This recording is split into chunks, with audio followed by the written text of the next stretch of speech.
अध्याय 2 देख रहे हैं, भारतीय अर्थव्यवस्था के क्षेत्रक। अगली जो बात आती है उसमें कि जब रोजगार नहीं हो रहे हैं, जब हम देख रहे हैं कि भाई तृतीय जो टर्शरी है उस क्षेत्र में, उस सेक्टर में 14 गुना 14 टाइम्स उत्पादन हो रहा है या सेवाएं मिल रही हैं। उत्पादन तीसरे में नहीं होता है, लेकिन फिर भी 14 गुना के अगर कंपेयर करें तो केवल 5 गुना आपको रोजगार मिल रहा है। ऐसे ही दूसरे में भी है जो द्वितीयक है उसमें। तो रोजगार कैसे बढ़ाया जाए, तो उसके लिए क्या हो सकता है। हमने एक बात देखी थी कि एक जमीन है, इसमें 5 लोग हैं, लक्ष्मी जी का ये भूखंड है, तो इसमें 5 लोग काम कर रहे थे। अब इनकी जो भूमि है, मान लीजिए उनके पास 2 हेक्टेयर असिंचित भूखंड है। इसका उदाहरण लेके चलते हैं। अब अगर इस एरिया की, इस जगह की इनको सिंचाई करनी है तो उसके लिए कुएं का निर्माण करना पड़ेगा। तो हो सकता है कि सरकार कुछ मुद्रा या कहे सब्सिडी दे दे इनको, बैंक ऋण दे दे। अब लक्ष्मी क्या कर सकती है, इस भूमि की सिंचाई कर सकती है और अपनी गेहूं उपजा सकती है या कोई भी फसल उपजा सकती है। अब ये हम मान लेते हैं कि ये जो 1 हेक्टेयर है, जैसे हमने कहा कि भाई 2 हेक्टेयर है इनके पास, तो 1 हेक्टेयर गेहूं की फसल में अगर 2 लोग लगे तो 50 दिनों के अंदर बीज डालना, पानी देना, खाद डालना, कटाई करना, इसका इनको रोजगार मिल जाएगा। इसका मतलब 2 अन्य सदस्य जो है वो उनको, मतलब 2 सदस्य जो है उनको अपनी जमीन से रोजगार मिल सकता है। यहाँ पर 2 लोग ये काम कर सकते हैं। तो अब क्या हो सकता है कि ऐसे बहुत सारे खेत हैं लक्ष्मी जैसे, उनकी सिंचाई होनी है तो बांध का निर्माण किया जा सकता है, नहर खोदी जा सकती है। तो बांध का निर्माण और नहर कैसी खोदी जाएगी, इसके लिए रोजगार मिलेगा लोगों को। तो इससे रोजगार के अलग अलग अवसर होंगे और जो अल्प बेरोजगारी की समस्या है वो थोड़ी कम हो जाएगी। ऐसे रोजगार थोड़े बढ़ सकते हैं। फिर एक और एग्जांपल लेते हैं कि लक्ष्मी और जो दूसरे किसान हैं वो अपना उत्पादन उनका थोड़ा बढ़ रहा है। अब वो चाहते हैं कि उत्पादन जो है, जो भी वो प्रोडक्ट, चाहे गेहूं ही क्यों ना हो, वो अपने नजदीक के शहर में जाके बेचे। लेकिन अब इस कार्य से केवल किसानों को ही उत्पादक या कहे रोजगार उपलब्ध नहीं हो रहा है। अगर यहाँ से ये क्रॉप एक जगह से दूसरी जगह ले जाते हैं तो यहाँ पर परिवहन वाले आ जाएंगे, यानी यहाँ से वहां ले जाने वाले, और व्यापार वाले आ जाएंगे, लोग जो व्यापार करेंगे इस चीज का, ये किसी को देंगे, फिर वो आगे ट्रेडिंग करेंगे। तो यहाँ पर रोजगार बन गया। अब लक्ष्मी को हो सकता है कि बीजों की जरूरत हो, उर्वरक की जरूरत हो, कुछ उपकरण की जरूरत हो, कुछ पंप सेट की जरूरत हो। अब एक निर्धन किसान है लक्ष्मी, वो जाएगी साहूकार के पास तो उसको उधार लेना पड़ेगा और फिर बहुत उचित ब्याज उसको के हिसाब से नहीं मिलेगा, मतलब ज्यादा पैसे देने पड़ेगा साहूकार के, जो भी वो कहेगा वो मानना पड़ेगा। तो अब यहाँ पर स्थानीय बैंक का रोल आ गया।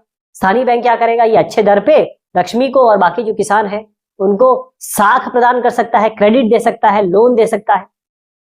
यानी कि किसान किसी तरीके से इन चीजों को पा पाए उसके लिए उनको सब्सिडी या कम ब्याज पे उनको लोन दे सकता है। कौन?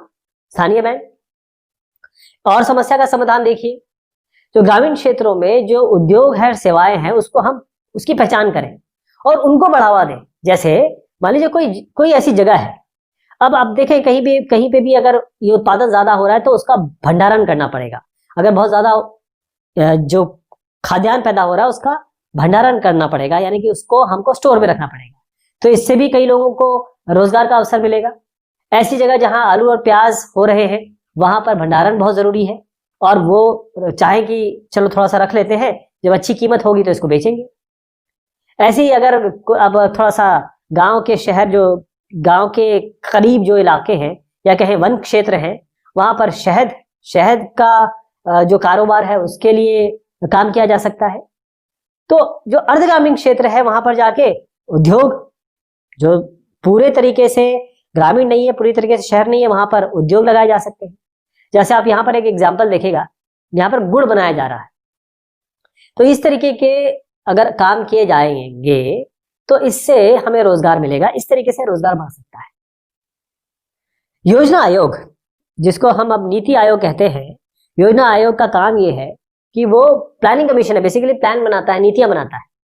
तो अकेले शिक्षा क्षेत्र में 20 लाख केवल योजना आयोग के बारे में अगर उन्होंने जो कहा उसको सुने तो केवल शिक्षा के क्षेत्र में 20 लाख रोजगार बनाए जा सकते हैं। अगर हम स्वास्थ्य की स्थिति पे ध्यान दें तो वहां पर भी आपको डॉक्टरों की, नर्सों की, स्वास्थ्य कर्मचारियों की आवश्यकता पड़ेगी, ऐसे रोजगार बढ़ जाएंगे। आप जो राज्य है या प्रदेश का उदाहरण कोई भी ले लीजिए, तो योजना आयोग ये भी कहता है कि अगर अच्छा राज्य है या फिर राज्य में कोई ऐसी ऐसी चीजें हैं जो पर्यटन के मामले से, दृष्टि से अच्छे हैं, वहां पर टूरिज्म हो सकता है। जैसे केरला ने अपने आप को डेवलप किया है, गोवा ने अपने आप को डेवलप किया है पर्यटन के लिए। तो 35 लाख से 40 लाख लोग यहाँ पर इस पर्यटन में रोजगार पा सकते हैं। तो केंद्र सरकार ने 2005 एक अधिनियम है, कानून है, बकायदा ये एक लॉ है, राष्ट्रीय ग्रामीण रोजगार गारंटी अधिनियम। फिर से समझिएगा, ये है राष्ट्रीय,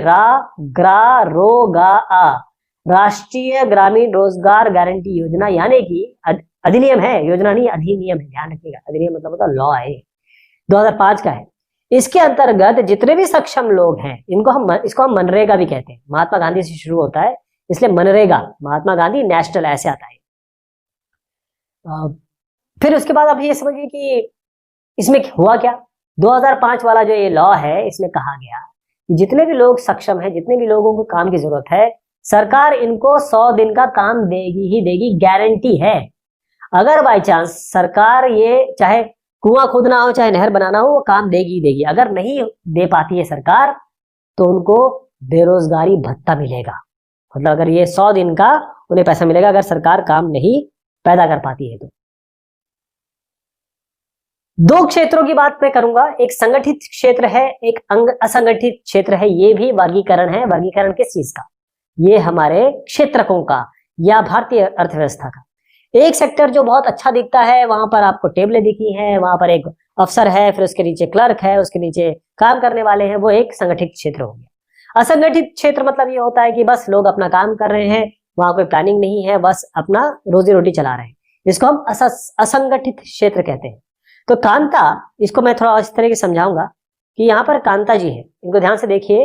ये कार्यालय में काम करती है, 9:30 बजे जाती है, 5:30 बजे आती है। प्रत्येक माह उनको तनख्वाह मिलती है।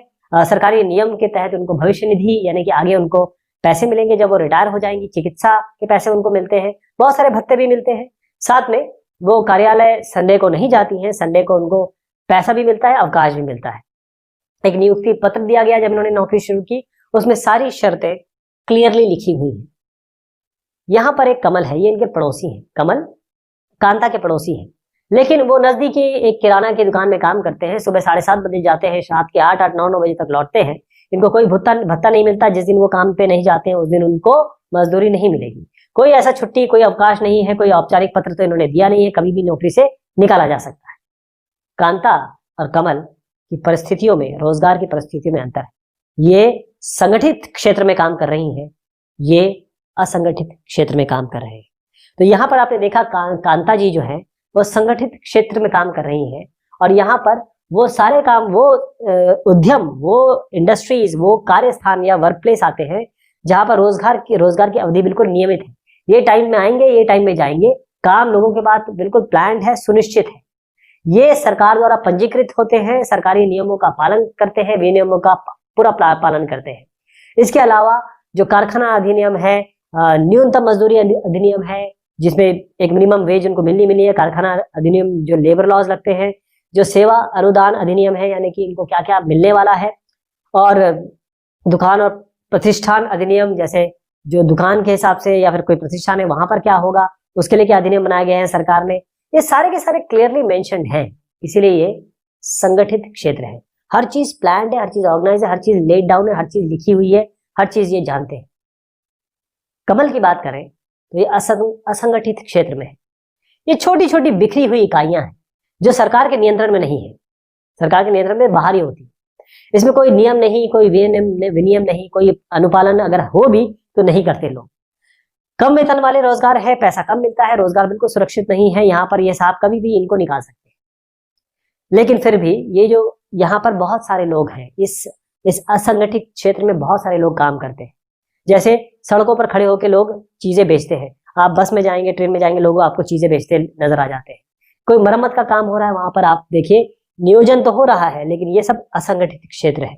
यहाँ उस तरीके की प्लानिंग नहीं है जैसे संगठित क्षेत्र में है। यहाँ पर वो सारे भत्ते नहीं है, वो सारे आपको अवसर नहीं मिल रहे।